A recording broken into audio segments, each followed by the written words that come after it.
Hello everyone, welcome to my channel. I am Khushpreet Kaur and आज की class में मैं आप लोगों को मैरिज की एसेंशियल कंडीशंस बताऊंगी। आज से हम लोग मुस्लिम लॉ स्टार्ट कर रहे हैं। और मुस्लिम लॉ क्या होता है आप लोगों को पता होगा। एक होता है हिंदू लॉ और एक होता है मुस्लिम लॉ। तो जो हिंदू लॉ है वो एप्लीकेबल होता है हिंदू पर, और मुस्लिम लॉ एप्लीकेबल होता है मुस्लिम लोगों पर, ठीक है, जिनका रिलीजन क्या है, मुस्लिम है। और यहाँ पर जो मैरिज की अगर हम लोग बात करें तो मैरिज को मुस्लिम लॉ में क्या माना जाता है, एक कॉन्ट्रैक्ट माना जाता है, ठीक है। एंड अब हम लोग इसके एसेंशियल कंडीशंस पढ़ते हैं। तो एसेंशियल कंडीशंस क्या है मैरिज के। सबसे पहले है प्रपोजल और एक्सेप्टेंस। कि प्रपोजल को क्या कहा जाता है, इजाब कहा जाता है, और एक्सेप्टेंस को क्या कहा जाता है, कबूल कहा जाता है। The proposal and acceptance must occur during the same meeting. ऐसा नहीं है कि हस्बैंड कहीं और बैठा और वाइफ कहीं और बैठकर क्या है आपस में निकाह कर रहे हैं, नहीं, ऐसा नहीं होता। कि ये कहा कि सेम मीटिंग में क्या होना चाहिए, प्रपोजल और एक्सेप्टेंस होना चाहिए, एक ही मीटिंग के अंदर होना चाहिए, ठीक है। फिर है विटनेसेस। अब ड्यूरिंग द मैरिज क्या होने चाहिए, विटनेसेस रिक्वायरमेंट है, विटनेसेस होने चाहिए। तो सुन्नी लॉ में कितने हैं, दो मेल होने चाहिए। अगर दो मेल नहीं है तो 1 मेल और 2 फीमेल होनी चाहिए ड्यूरिंग द, जब वो प्रपोजल और एक्सेप्टेंस कर रहे हैं तब। और शिया लॉ में कहा गया है कि जो विटनेसेस हैं उसका रिक्वायरमेंट ज़रूरी नहीं है। सुन्नी लॉ में रिक्वायरमेंट है लेकिन शिया लॉ में रिक्वायरमेंट ज़रूरी नहीं है। कंपटेंसी ऑफ पार्टीज़ के बारे में बात हो रही है कि आपकी लीगल एज होनी चाहिए, साउंड माइंड होना चाहिए, और इंसान मुस्लिम होना चाहिए जिस भी इंसान की शादी हो रही है। सो लीगल एज क्या है, at the age which a person reach a puberty is considered the legal age of marriage. कि अगर आपका 15 साल या जो एज ऑफ पबर्टी है अगर वो आप कंप्लीट कर लेते हैं तो आप क्या हो जाएंगे, आप लीगल हो जाएंगे मैरिज करने के लिए, ठीक है। सो अकॉर्डिंग टू हिदाया, मतलब इसमें इन्होंने अकॉर्डिंग टू इसके क्या है एज बताई गई कि फीमेल्स के लिए 9 साल और मेल्स के लिए 12 साल, ठीक है। लेकिन in case of Mohammad Ibrahim versus Begum and others, girls is considered to have reached the age of puberty if she either 15 years old or has reached the puberty at the earlier age. Some rules applies to the Muslim boys. तो इसमें simple यही कहा गया था कि अगर लड़की है, अगर हम लोग लड़कियों की बात कर रहे हैं तो उसकी उम्र कितनी होनी चाहिए, 15 साल होनी चाहिए, और वही उसकी पुबर्टी की एज कंप्लीट हो जानी चाहिए। एंड उसके साथ ही कुछ ऐसे रूल्स हैं जो कि मुस्लिम लड़के पर भी अप्लाई किए जाएंगे। अब बात आती है guardians for minors. If a person is a minor, अगर एक पर्सन क्या है माइनर है जिसकी शादी हो रही है, तो वहाँ पर हमें क्या चाहिए, वहाँ पर हमें कंसेंट चाहिए उसके गार्जियंस की। ध्यान से समझना, ऊपर कहा गया कि एज ऑफ पबर्टी होना चाहिए, अगर एज ऑफ पबर्टी नहीं है तो क्या होगा, तो वहाँ पर हमें गार्जियंस की कंसेंट की ज़रूरत पड़ेगी मैरिज के लिए। तो कौन कौन कंसेंट दे सकता है, father, paternal grandfather, brother, any other male member, mother, फिर है member of A maternal relations. तो इस तरह से गार्जियन किस तरह से कंसेंट देगा, फादर, अगर फादर नहीं है तो पैटर्नल ग्रैंडफादर, वो नहीं है तो भाई देगा, या फिर अगर वो नहीं है तो फिर मदर देगी, और फिर मदर के रिलेटिव्स देंगे, ठीक है। फिर है साउंडनेस ऑफ माइंड, कि जब इंसान शादी करे तो वो साउंड माइंड का होना चाहिए, और अगर वो साउंड माइंड का नहीं है तो सामने वाली पार्टी को आपको क्या करना है, उस चीज़ को डिस्क्लोज़ कर देना है, ठीक है। तो मतलब कि अगर यहाँ पर कहा गया individuals who are not a sound mind, ऐसे इंडिविजुअल्स जो कि साउंड माइंड के नहीं हैं, अगर वो कॉन्ट्रैक्ट में एंटर करते हैं, मतलब कि अगर वो मैरिज करते हैं, प्लीज़ यहाँ पर कॉन्ट्रैक्ट लिखा है, सो प्लीज़ आप लोग समझ लेना कि कॉन्ट्रैक्ट का मतलब क्या है, मैरिज। कि अगर वो मैरिज में क्या करते हैं, एंटर करते हैं और उसकी कंसेंट नहीं है, उसे नहीं पता, तो मैरिज क्या हो जाएगी, नल एंड वॉइड डिक्लेयर हो जाएगी। बहुत सिंपल शब्दों में मैं अभी समझा देती हूँ दोबारा से। इसमें कहा गया कि साउंड माइंड होना चाहिए, ठीक है। अब साउंड माइंड नहीं है तो क्या होगा भाई, तो सामने वाले की कंसेंट ले लो कि भाई ये जो लड़की है या लड़का है वो अभी अनसाउंड माइंड का है, तो सामने वाले को शादी से पहले, कॉन्ट्रैक्ट होने से पहले बता दो। अगर आपने नहीं बताया और वो कॉन्ट्रैक्ट हो गया, मतलब वो मैरिज हो गई, तो मैरिज क्या मानी जाएगी? नल एंड वॉइड डिक्लेयर हो जाएगी। समझ गए सारे बच्चे? ये है। फिर हमारी बात आती है मुस्लिम्स की। तो मुस्लिम क्या है? बोथ पार्टीज़ क्या होनी चाहिए? मुस्लिम होनी चाहिए। फ्री कंसेंट होनी चाहिए। फ्री कंसेंट का मतलब है कि फ्रॉड ना हो, मिस्टेक ना हो, ठीक है। और अगर फ्रॉड और मिस्टेक है तो मैरिज क्या मानी जाएगी? वॉइड मानी जाएगी। अंडर शिया लॉ में कहा गया the marriage of a Muslim male और female with non Muslim is null and void. इसे हाईलाइट कर लेना कि शिया लॉ में कहा गया है कि अगर मैरिज मुस्लिम एक मुस्लिम मैरिज करता है, एक मुस्लिम पर्सन मैरिज करता है नॉन मुस्लिम से, तो उसे नल एंड वॉइड डिक्लेयर कर दिया गया है। अ मुस्लिम मेल और female can perform a valid marriage with non Muslim under special marriage act. लेकिन ये इम्पॉर्टेंट पॉइंट है। अब इसमें इम्पॉर्टेंट पॉइंट क्या है कि यहाँ पर पहले तो कहा गया क्या? शिया लॉ में कहा गया कि अगर एक Muslim person non Muslim person से क्या करता है? शादी करता है, ठीक है, निकाह करता है, तो वो क्या मानी जाएगी? शादी वॉइड मानी जाएगी। लेकिन अंडर स्पेशल मैरिज एक्ट क्या है? अंडर स्पेशल मैरिज एक्ट उसे क्या माना जाएगा? उसे वैलिड माना जाएगा। सारे बच्चे ये लिख लो अपनी नोटबुक पे। अब यहाँ पर कुछ रिलेशंस बताए गए। अगर आप लोगों ने हिंदू लॉ पढ़ा होगा तो हिंदू लॉ के अंदर मैंने आपको बताया था कि प्रोहिबिटेड डिग्री रिलेशनशिप। मैं ऑलरेडी हिंदू लॉ पढ़ा चुकी हूँ, तो आप एक बार वहाँ देख सकते हो। प्रोहिबिटेड डिग्री रिलेशनशिप के बारे में कहा गया। इसमें कहा गया कि अगर आपको क्या करना है, अगर आपको शादी करना है लेकिन आप प्रोहिबिटेड डिग्री रिलेशनशिप में नहीं कर सकते, आप स्पिंडा रिलेशनशिप में शादी नहीं कर सकते। वैसा ही यहाँ पर है। यहाँ पर 3 चीज़ें बताई गई हैं।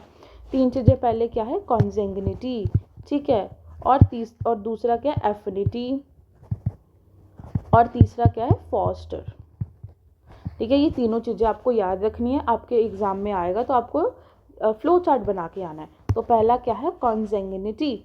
On the basis of prohibition, कहते हैं कि यहाँ पर एक मेल पर्सन के not marry the following relations, कि एक मेल पर्सन, एक मुस्लिम मेल नहीं, एक मुस्लिम मेल क्या नहीं कर सकता? मैरिज नहीं कर सकता अपनी मदर से, ग्रैंड मदर से, डॉटर से, ग्रैंड डॉटर, अपनी बहन से, फुल कॉन्जिंग और यूट्रेन ब्लड, हाफ ब्लड, किसी से भी नहीं कर सकता। अपनी आंट से नहीं कर सकता, फादर साइड हो चाहे मदर साइड हो, किसी से भी मैरिज नहीं कर सकता। अब है एफिनिटी में कहा गया है कि एक ऐसे रिलेशंस जो कि अराइज आउट होते हैं आपकी मैरिज से।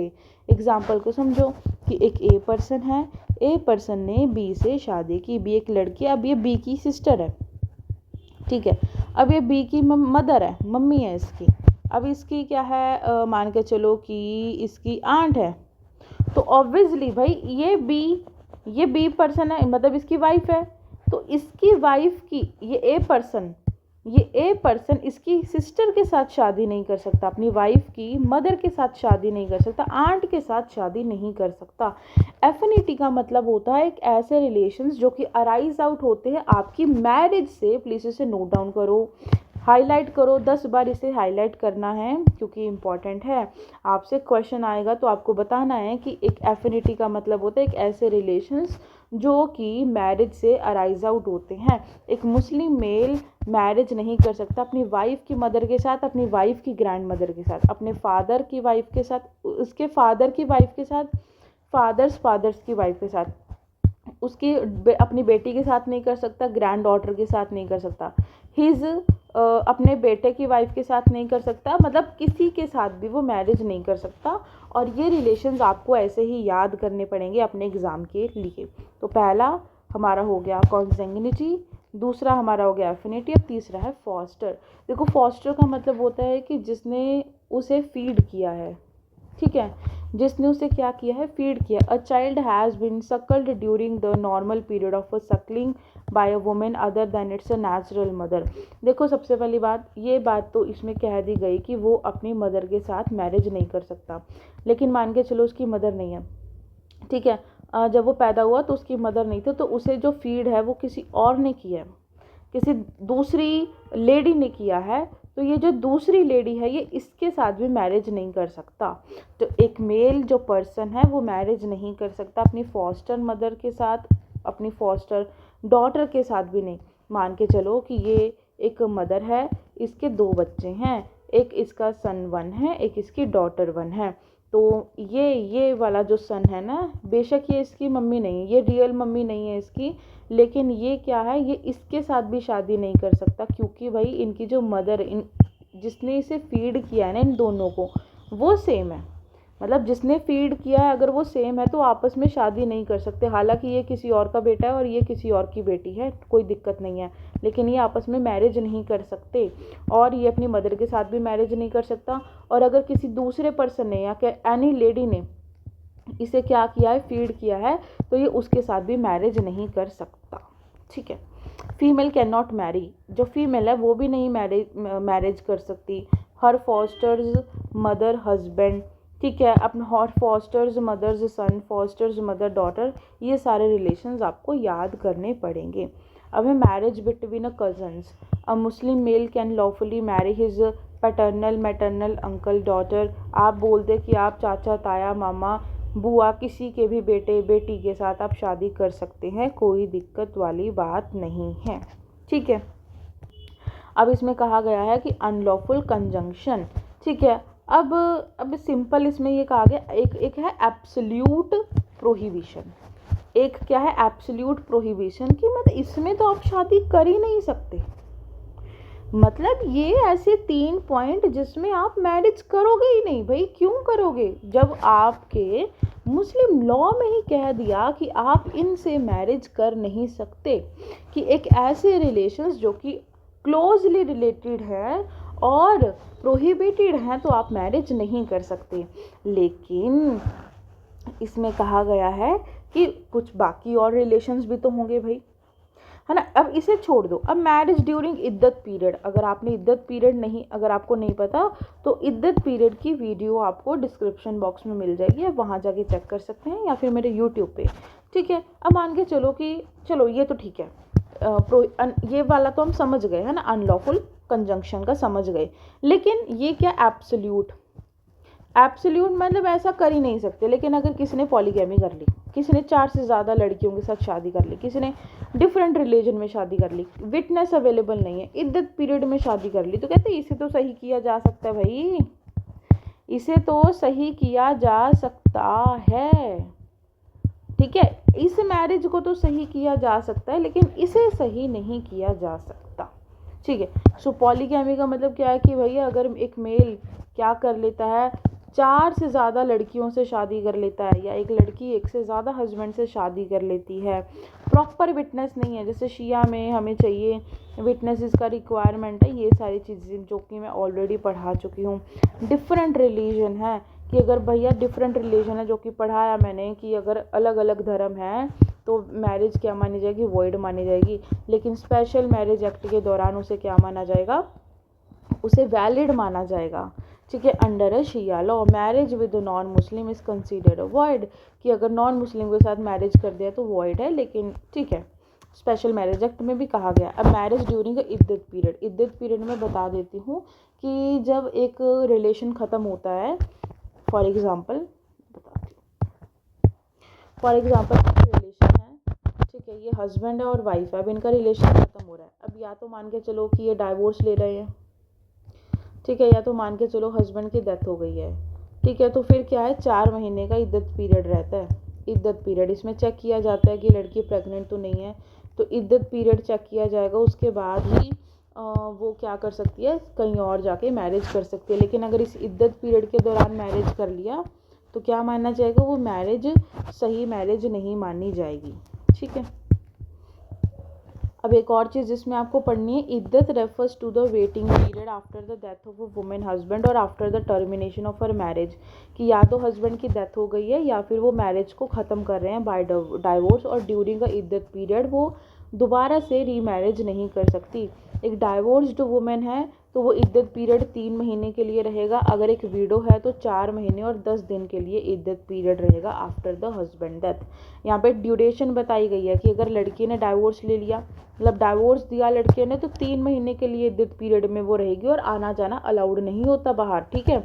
और अगर विडो है और अगर विडो हो गई है, हस्बैंड की डेथ हो गई है, तो 4 महीने प्लस 10 दिन, ये कॉमन नहीं आएगा, प्लस आएगा, 10 दिन तक वो क्या रहेगी, इद्दत पीरियड में अपने घर पर ही रहेगी। और if a women is a pregnant, अगर इद्दत पीरियड के दौरान लड़की क्या है, प्रेग्नेंट है, तो वो डिलीवरी तक क्या है, वहीं पर रहेगी। सुन्नी लॉ में मैरिज ड्यूरिंग इद्दत period is consider irregular and Shia, जो शिया लॉ है वहाँ पर ड्यूरिंग द इद्दत पीरियड उसे क्या डिक्लेयर किया गया, वॉइड। अगर आपको अभी वॉइड, वैलिड और इरेगुलर का मतलब नहीं पता है, फासिद मैरिज का मतलब नहीं पता है, तो उसका मैं आपको नेक्स्ट वीडियो में पढ़ाऊँगी टाइप्स ऑफ मैरिज में, ठीक है। तो हमारा ये सारी कंडीशंस हमारी कंप्लीट हो गई हैं। सारी कंडीशंस को आपको अच्छे से देख लेना है। एंड अगर आप लोगों को किसी भी तरह के टाइप्ड या हैंड रिटन नोट्स चाहिए तो आप मेरे को इस नंबर पे कांटेक्ट कर सकते हैं फॉर क्लासेस के लिए भी। And thank you so much.